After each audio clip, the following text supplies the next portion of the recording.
Hyperloop Transportation Technologies atau HTT mengumumkan penandatanganan kontrak untuk feasibility study senilai 2,5 juta dolar Amerika Serikat dengan investor swasta.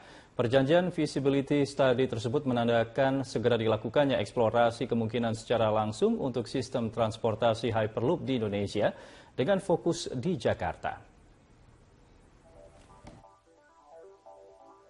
Hyperloop, sebuah perusahaan transportasi asal Amerika Serikat, berencana untuk membangun moda transportasi terbaru yang diklaim akan menjadi yang paling tercepat di dunia. Hadir di Jakarta, Chairman Hyperloop Bebob G. Gresta mengklaim kecepatan Hyperloop tak main-main. Publik bisa bepergian dengan kecepatan hingga 1.300 km per jam.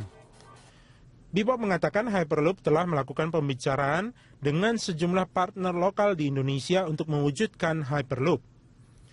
Bebob juga mengaku telah melakukan penandatanganan di Kementerian Perhubungan yang disaksikan oleh Menteri Perhubungan Budi Karya Sumadi. Untuk membangun moda transportasi ini, Hyperloop telah menyiapkan investasi sebesar 1 hingga 2,5 juta dolar Amerika Serikat. Selanjutnya, dilakukan studi kelayakan yang akan memakan waktu antara 3 sampai 6 bulan. Tahap pertama, dari Tangerang, Bandara Soekarno-Hatta ke pusat Jakarta. Kemudian dilanjutkan Jawa dan Sumatera. Targetnya sepanjang 2.000 km.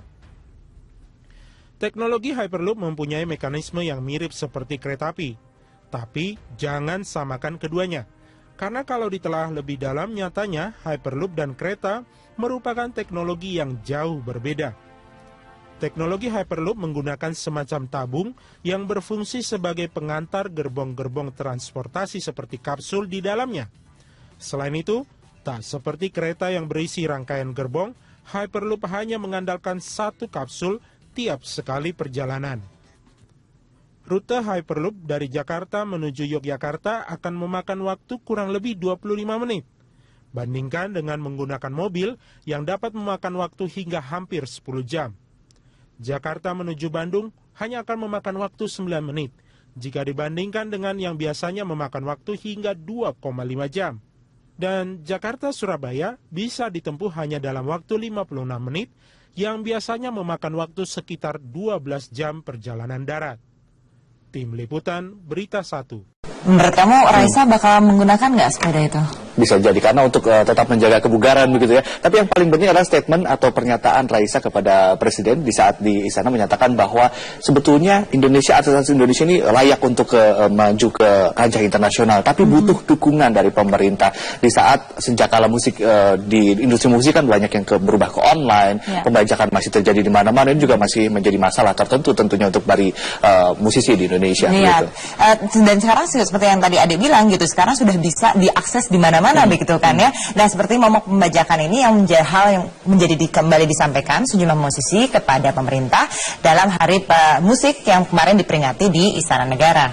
Seperti apa pemerintah menanggapi masih maraknya pembajakan? Kita langsung akan bertanya dengan salah seorang musisi yang hadir dalam pertemuan dengan Presiden tadi, dengan Raisa Andriana. Selamat malam, Mbak Raisa.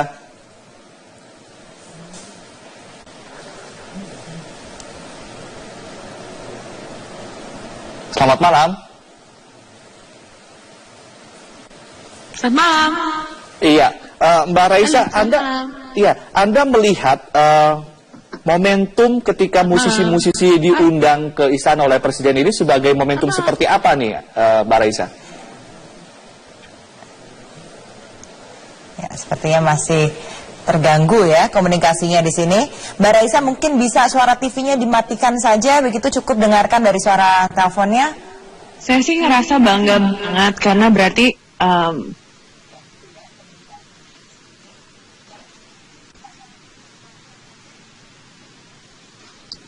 Ya, silakan Mbak Raisa, lanjutkan. Bisa dilanjutkan.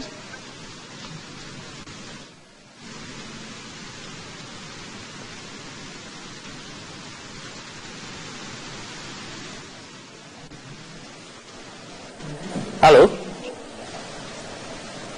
halo.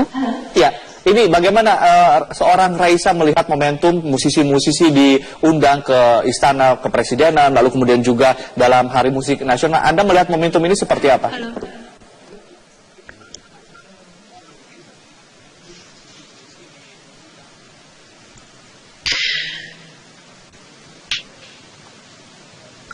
Aku ngerasa bangga banget sih sebenarnya karena satu, kita diapresiasi sedemikian rupa sebagai musisi dan sebagai sebuah industri besar di Indonesia, sampai kita benar-benar diundang ke istana dan diperingati punya hari sendiri, Hari Musik Indonesia, Hari Musik Nasional, dan kita diapresiasi langsung sama Jokowi. Dan aku bangga banget sebagai musisi bisa berada di tengah-tengah senior yang luar biasa terutama. Raisa, Dan kedua, kemarin juga sempat ditanya sama Pak Jokowi gimana pendapatnya. Itu juga aku ngerasa bangga banget bisa ngomong tentang ups and downs-nya dan bagaimana sekarang musisi-musisi lokal tuh sangat diapresiasi.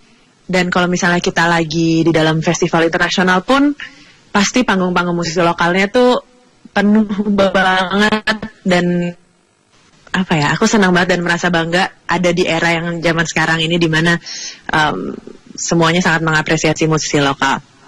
Dan untuk pembajakan sendiri, menurut aku yang nomor satu itu adalah harus disosialisasikan sih, karena orang banyak banget yang nggak tahu bahwa pembajakan itu ilegal, bahwa download di situs-situs yang bukan situs resmi itu adalah ilegal gitu. Jadi mereka benar-benar nggak tahu bahwa itu adalah ilegal dan nggak boleh dilakukan tuh nggak tahu gitu. Jadi nomor satu sosialisasi, baru nomor dua nanti dikasih solusi, gimana solusinya kalau misalnya pengen punya lagu ini seperti ini gitu. Jadi menurut aku sekarang yang kurang mungkin sosialisasinya. Jadi pasti rekan-rekan musisi bakalan mengarah ke arah sosialisasi pembajakan dengan lebih baik gitu. Oke, Raisa, kemudian apa komitmen yang dikatakan oleh Presiden Jokowi terkait keluh kesah yang disampaikan para musisi?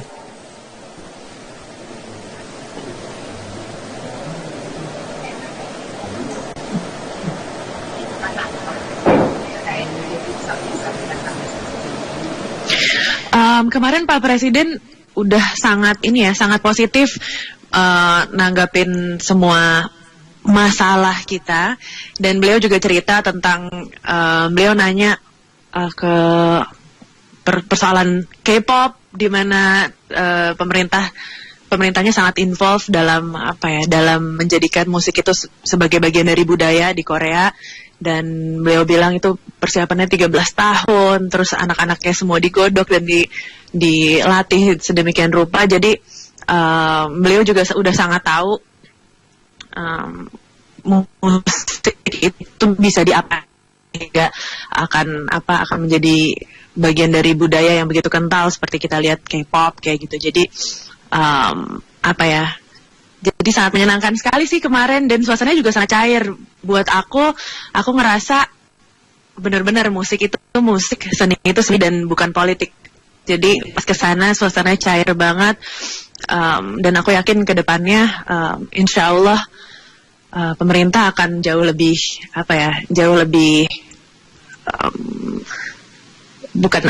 sekarang juga udah sangat sadar gitu dengan kepentingannya musik di Indonesia, dan kedepannya pasti akan lebih diperhatikan lagi, mungkin dengan cara satu kayak kemarin ngasih pendidikan musik, ngasih apresiasi, dan juga mungkin aku berharap akan dibangunnya lebih banyak lagi venue-venue untuk bermusik, terus venue konser yang mungkin bisa jadi landmark lagi di Indonesia, seperti kayak misalnya Sydney Opera House di Australia, atau ada Esplanade di Singapura. Di Indonesia juga harus ada, dan aku rasa ke depannya itu salah satu harapan kita juga.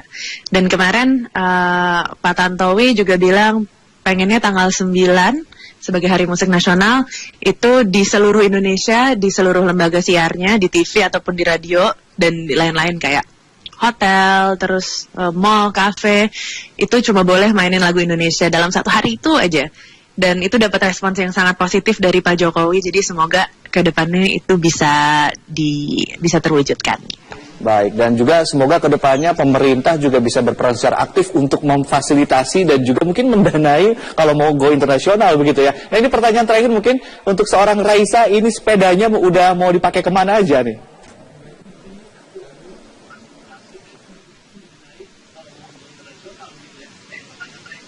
Untuk seorang Raisa ini sepedanya Jujur aja sepedanya hari ini masih ditaruh di lobi.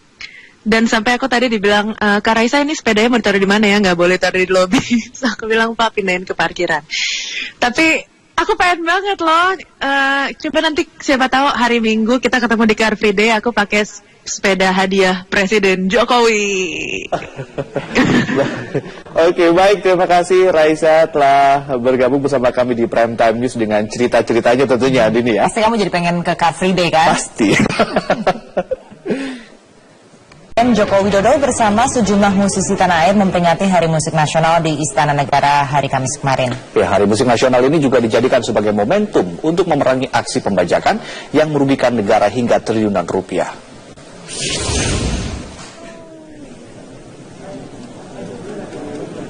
Dalam rangka memperingati Hari Musik Nasional, Presiden Joko Widodo menerima kunjungan sejumlah musisi dan seniman tanah air di Istana Negara Kamis kemarin. Sekitar 200 seniman tanah air lintas generasi yang tergabung dalam Persatuan Artis Penyanyi, Pencipta Lagu, dan Pemusik Republik Indonesia atau PAPRI hadir dalam acara ini. Peringatan yang untuk pertama kalinya digelar di Istana Presiden ini dijadikan satu dengan Musyawarah Nasional ke-7 PAPRI yang dibuka langsung oleh Presiden Joko Widodo. Mereka membahas masa depan musik Indonesia, termasuk upaya menekan angka pembajakan. Dari periode waktu 2014 hingga 2016 saja, Direktorat Penyidikan dan Penyelesaian Sengketa Direktorat Jenderal Kekayaan Intelektual Kementerian Hukum dan HAM mencatat, kerugian negara akibat pelanggaran hak cipta diperkirakan mencapai 65,1 triliun rupiah.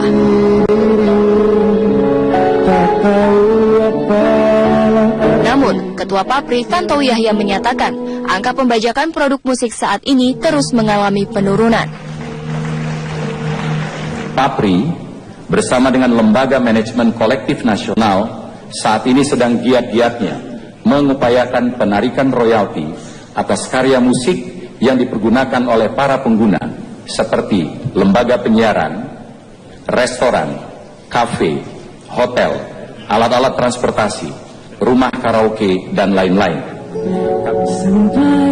Upaya penarikan royalti ini berdasar kepada UU nomor 28 tahun 2014 tentang hak cipta.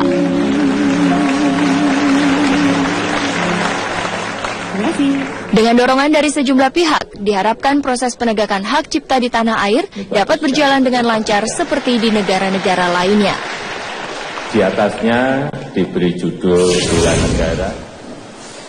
Dalam suasana yang santai, Presiden Joko Widodo memberi kuis dan meminta sejumlah musisi yang hadir untuk bernyanyi dalam peringatan Hari Musik di Istana kemarin. Salah satu musisi yang beruntung mendapatkan kesempatan dari Presiden adalah Raisa Andriana. Dalam channel pribadinya, Raisa mengungkapkan kebahagiaannya bertemu dengan Presiden. Guys, aku baru aja selesai ketemu Bapak Presiden Joko Widodo untuk acara Hari Musik Nasional. Dan guess what? Dapat sepeda hadiah Presiden Jokowi. Oke, gimana caranya kok bisa dapat sepeda? Jadi tadi Pak Presiden ngasih kuis-kuis kayak yang kita lihat kemarin-kemarin tuh. Terus yang pertama sebutkan 6 lagu daerah. Terus aku udah takut tuh mau maju, padahal kayak tahu deh, tapi takut nervous, terus kayak nggak bisa jawab gitu. Akhirnya nggak. Terus suku, udah mau naik juga, udah mau angkat tangan juga, tapi tetap takut. Tiba-tiba dipanggil, Raisa, mana Raisa sini? Terus dipanggil, ya udah kan ada Raisa di sini, harus nyanyi dong. Lah, terus ya udah nyanyi apa ya Pak? Yang jelas nggak nyanyi lagu galau ya Pak di sini. Terus akhirnya aku nyanyi Indonesia Pusaka. Akhirnya setelah nyanyi, udah dikasih deh hadiah sepeda. Wih.